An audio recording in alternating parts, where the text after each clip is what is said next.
and welcome to another Fix It Friday, okay? And this is still videos that are exclusive to just you guys following me on Skillist.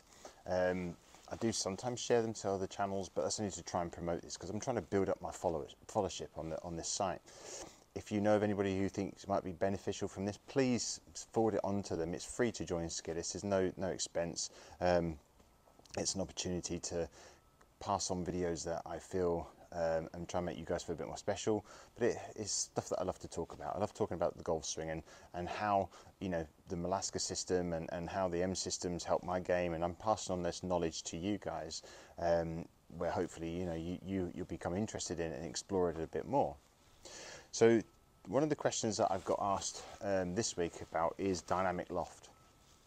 Okay, and dynamic loft, and it has a massive influence on the golf swing, all right? And dynamic loft is, you have, you know, your static loft here, where the shaft is at a 90-degree angles here, and that's the loft angle of the face. But during the golf swing, things happen. You know, you push in the left hip back, the hands travel forward, and you create what's known as dynamic loft. Okay, you get what's known as shaft lean, and you're taking loft off the face. Okay, and basically, essentially, I'm turning this 8-iron here into, you know, a 7-iron, let's say. Maybe more, but we see some golfers, they start to add loft on, okay?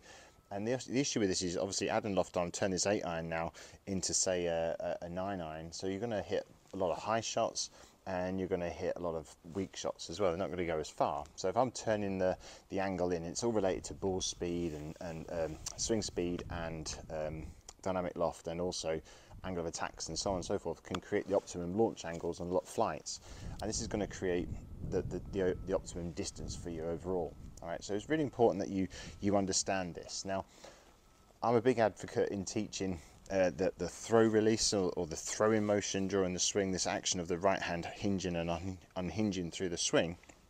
And I suggest you do this because this really stabilizes the club face down, and so that the club face remains square for a lot longer. Okay, whereas if I'm rolling the wrist, I'm going to hook the ball, okay, and I've got no control. Okay, I'm going to have to time it up perfectly to try and square the blade up. So, but what we see with some golfers, when they do in this throw motion, sometimes they hinge it a little early and release the club a little early, catch the ball a little fat, but more importantly, hit the ball higher. All right, but the beautiful thing is, if you can train this action, okay, you can start to train and control trajectory on the ball.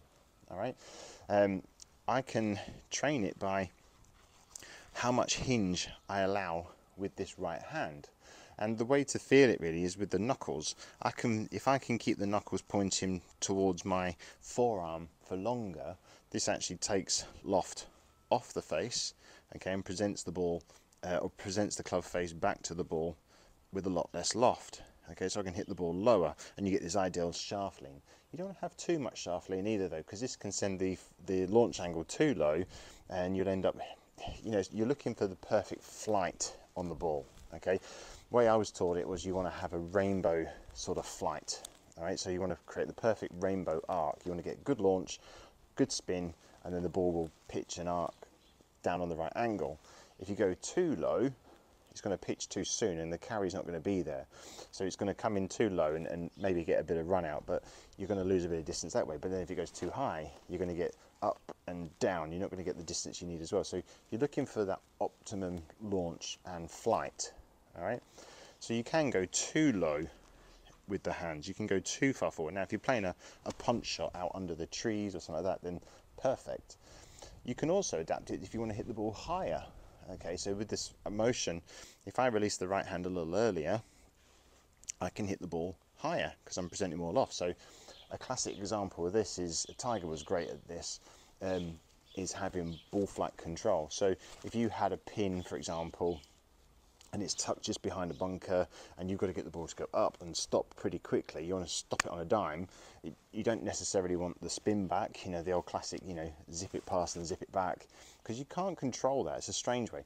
Greg Norman was plagued by that for many a year, you know, spinning the ball too much, because he'd actually hit the back of the green and zip it back off the green, okay? He hated that. That's why he had that's why he moved to when he moved to sporting balls, that's when it started happening. But that's why he had his clubs designed with more weight at the top, so it was trying to counteract the spin rate and so on and so forth. But you've got to learn to control this angle. Okay, it's just about being aware of it and learning to just adapt it. All right, and it's really important you practice that, and this is still just a skill level that you can do. Now, you can do it a number of ways, really. You can do it one-handed, and you can just do it one-handed just by chipping shots. Okay, and you can play with it, so you can stand there and feel, right, okay, this one I'm going to not use the hand, and then you can stand there and use the hand a bit more and feel where your tipping point is. All right, and play around with it. You can tee it up. I've teed this one up. I don't often tee it up, but you can tee it up. You can practice this one. So I'm going to try and just do a little chip shot. Okay, and I'm just going to try and hold the angle just a little more. It flies out a little lower, and the ball goes relatively straight. Okay, I can try and release it a bit more. All right, so I can try and release the hands a little bit more and release this angle here so that my knuckles are now more in line with my forearm. Okay, and this should launch the ball a little higher. So I'm just going to go back and through. So you can see in the net, I was almost at the top of the net here, and the other one was almost down here. All right, so you can play around with it and find the optimum launch. Now, obviously, you know, the availability of now, you know, flight scopes, Rapsodos and things like this, these machines will tell you what your launch angle is, and you can play around with that. Okay, you can just practice doing a few chip shots, just doing this, okay, until you find your optimum launch angles. Okay, obviously the longer swing will change that a little bit as well, but then you can start to do it with a longer swing. Okay, you can then adapt it up, put both hands on. All right, okay, and just do L to L, but practice on either holding the angle or releasing the angle, or just finding just about right. Okay, so I'm going to go back and hit that one lower, so I didn't release that angle and the ball's gone a little lower. Okay, so do it again. I'll go higher, I'll release it a little higher, so go back and up.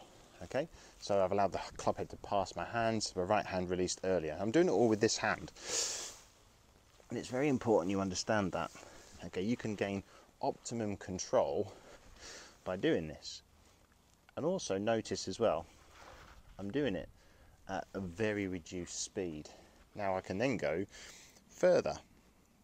Okay, I can then go up, I can then start going longer. Okay, trying to play with that as well. But I'm going to reduce the speed right down. Okay, so I'm going to go back and through. I'm going to reduce it right down. Okay, that came down. I could feel my right hand holding on for a little longer there, and that just hits the ball perfectly. I'm doing it off a T-peg.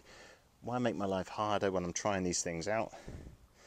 Do it nice and easy. So this one I'm going to release a little sooner. Okay, I'm going to swing back and up. That one I felt like I really got underneath that one and got it up in the air. It's easy when it's on a T-peg. If you did it on the ground, you probably would fat it. Depend on the lie.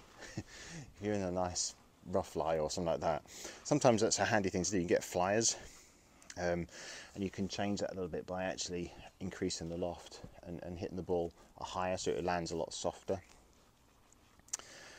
So then you just got to play around until you find your optimum launch angle, but do it nice and slowly, okay, to start up with, so you can get that feeling. Because if you can't do it in slow motion, there's no chance you're going to do it in full pelt. All right, and we see that quite a lot with golfers. So this one here, I'm just going to go back and just through. Okay, I'm just feeling that motion. I'm taking it nice and easy. I mean, these are coming out absolutely beautifully of the face, but that's what you're trying to feel. Oh, hold on. Teddy's just been attacking a piece of my net. I didn't want him to eat it. Now he's got more interest in the golf balls. Ain't you, Ted? Anyway, anywho's. Right, so that's really what I want you to feel. Now the beautiful thing is, if I'm still using this throw motion and I'm releasing club head, the only thing I've got to worry about with this is not direction, but it's more about height. Okay, if I've got the rolling of the forearms action, I'm worried about direction, and I'll be worried about height. Okay, whereas with this throwing motion, or this right hand releasing in this manner, All I've got to worry about is the height, and I can change the height because I can hold that angle more or I can release it. Okay, so this is all about changing dynamic loft, but it's really an easy thing to change if you keep it simple and the thought process and the task is correct. And it's all about changing tasks. So just back and just through. I can really nail that nicely. Okay, so, oh no, Ted, no T-peg for you, mister. So it's a great place to hang out is with the right hand working in this manner. Okay, I can release it early, standard, or delay the release and de-loft it, and this is going to give me just different trajectories. Okay, and that's all I've got to worry about. Because my hand is working squarely through the ball, I haven't got to worry about direction too much. Okay, so start off how I've done there. This is something that I do quite regularly. I practice just starting off. Really, I always start my practice sessions just with one hand, and I play around with trajectory as well. Okay, easy for you to say, but I just start with just a few chips, just practicing that. Now that looks easy, all right? It is for me because I do it every day. Okay, but just chipping the ball away just with one hand, back and forth, I can feel that release, and I can try and hold it, increase it, and change it about. It's a very important practice thing to do, and you can do it one-handed. Okay, you can practice back and through. Oh, didn't catch that one. Left hand's not as good as my right hand, but I can practice this back and through, and I can practice controlling trajectory with my hands. All right, so really, really important that you practice this, and I do that as a warm-up. Okay, we saw Tiger just recently doing one-handed shots. All the pros are good at it, they can do it, but then the trick is when you start going into full swings, only move on until you've mastered it in slow motion, and then you can start to build it up. So back and through, and just feel that motion. So hopefully that it clears up a bit about dynamic loft and how you can change your dynamic loft. It's just about changing the angle of the face, basically. It's just a fancy word for changing the angle from being your standard stock set to this angle here. The more angle you take off, the faster the ball's going to come off the face, and the more distance you're going to generate. So really, really important you understand that. All right, but having the club face remain square and me changing the angle of my wrist, it's just going to change the angle of the loft, which means it's just going to change trajectory. No biggie in direction, really. And yes, you can apply that to the longer clubs as well. You can apply it to driver, wedges. It's great with the wedges because you can really control trajectory with your wedge. You know, you can change your 50-degree wedge to say 29 degrees and give it that nice trajectory, which a lot of pros want, but you can also adjust it to play high shots, low shots, and so on. But it comes down from controlling this right hand. This is why learning to train this right hand correctly through impact, this throw motion or this throw in action, is really a #1 skill to learn in golf in improving your game. Anyway, thanks for watching. I love making these videos. I hope they're not too long. I've tried to shorten this one down a bit, but I have waffled on a bit more. Please let me know if there's anything you want to understand better or you want an explanation on. I'll be more than happy to make a video for you. Anyway, have a great weekend, and I'll catch you next week.